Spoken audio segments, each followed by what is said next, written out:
Le triomphe de Céline Boutier, un triplé tricolore sur le podium, c'est le résumé d'un Lacoste Ladies Open de France historique pour le golf français.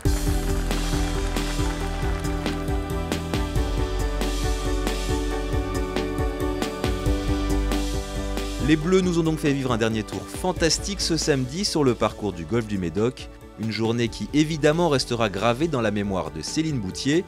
Partie en tête, la numéro 1 tricolore a tremblé, malmenée au sommet du leaderboard par l'Écossaise Kylie Henry.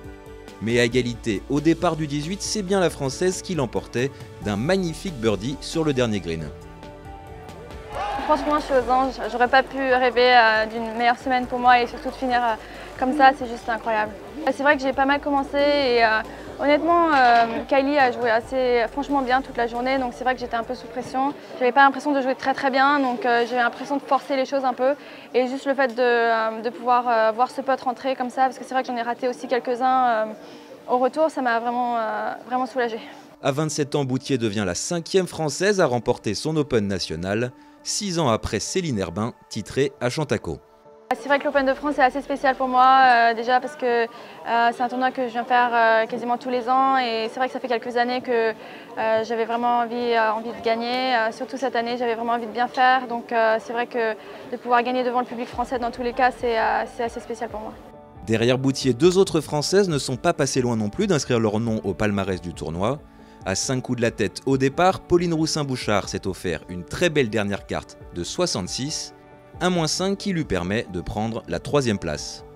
Moi, je suis hyper contente, voilà, c'était top, c'était une belle semaine avec un cadet de choc.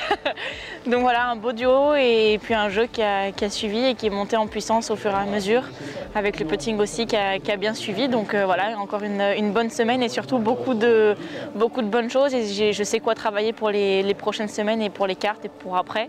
Donc voilà, c'était vraiment intense jusqu'au bout et puis voilà, avec Alex à mes côtés, c'était encore mieux. Donc voilà, juste une semaine voilà, ne jamais oublier. À ses côtés, sur la 3e marche du podium, on retrouve Anaïs Messonnier, -2 ce samedi, et une 3e carte sous le par pour l'une des plus belles semaines de sa jeune carrière. Honnêtement, je pense que je ne me rends pas vraiment compte de mon résultat. Enfin, j'ai fait vraiment une super semaine. Un peu de déception aussi avec ce bogey au 18 où j'ai voulu aller chercher le drapeau.